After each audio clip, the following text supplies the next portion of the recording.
Now it's time to work some problems, and we're up to learning objectives 3 through 5.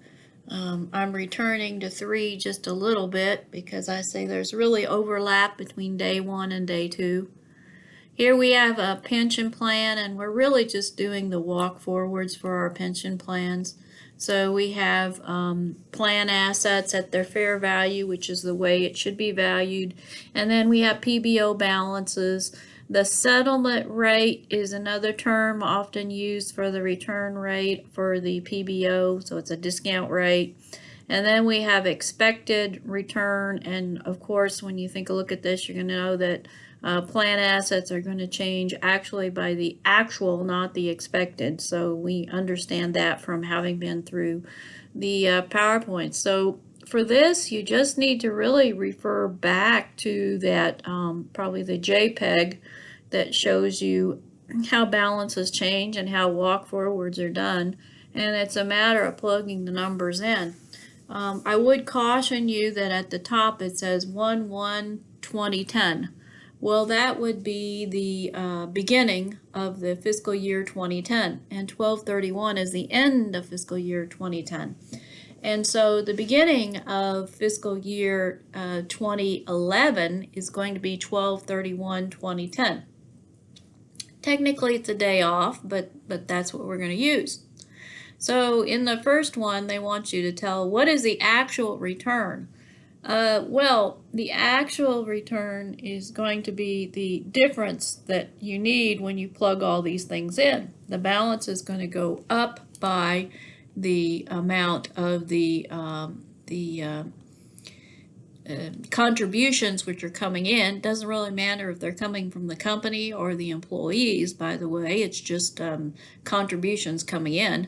And then they're going to be using their plan assets, including their cash. They're probably going to transfer it from investments to cash, which has no effect on plan assets, by the way. But when they actually pay it out, it's going to reduce their plan assets by 1,125,000. And then they have an ending balance of 9.9 million, and that again is from above. So they need to do something in there to make it change, and that's 765. I'm loosely calling that thing a gain, but you know what we're really talking about is that's a return. That is a return on the original amount invested. So what do we have to do? Well, we go back and we say the expected is 7%, and that's calculated on beginning balance. So 7% would be 630. We actually made 765.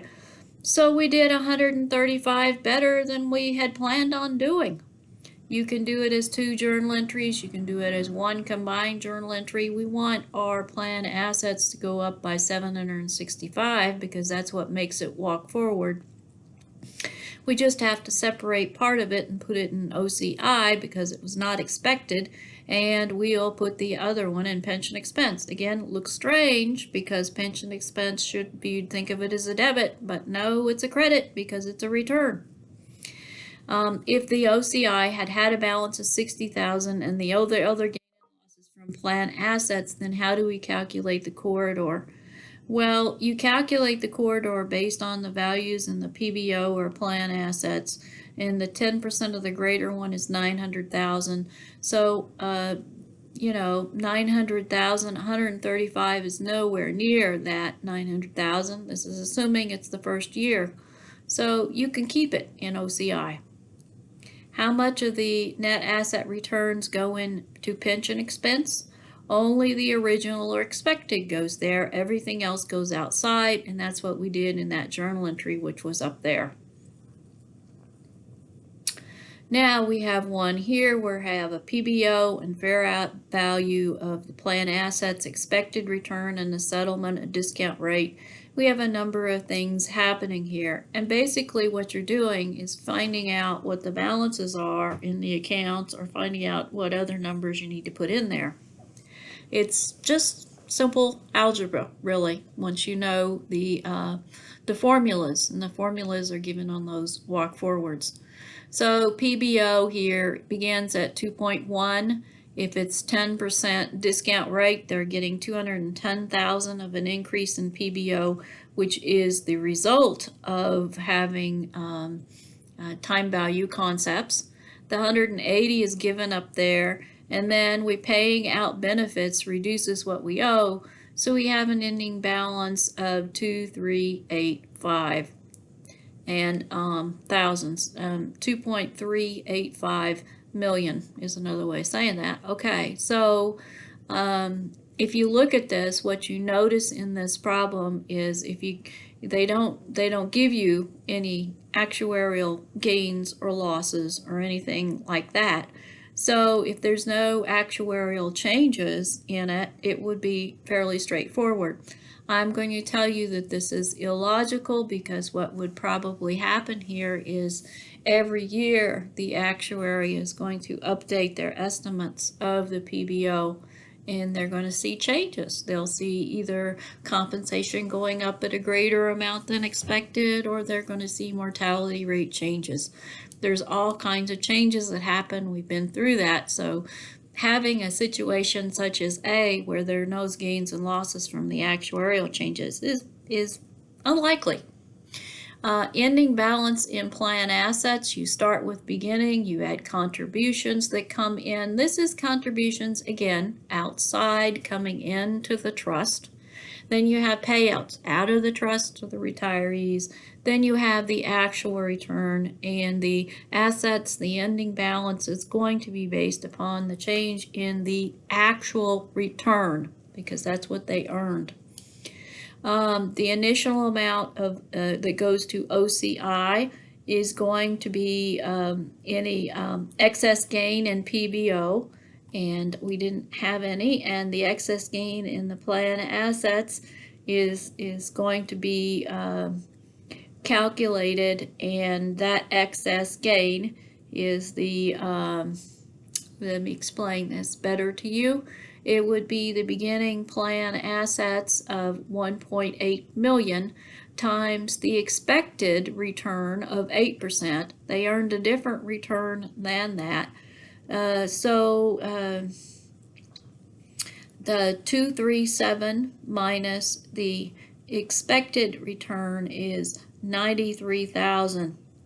So we have an additional amount here of 93,000, which is our excess amount in plan assets. And it's a good thing, I think, because we earned more than we actually had expected.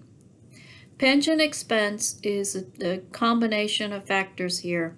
We have the service cost and the interest components, the first and the third, which are coming from PBO.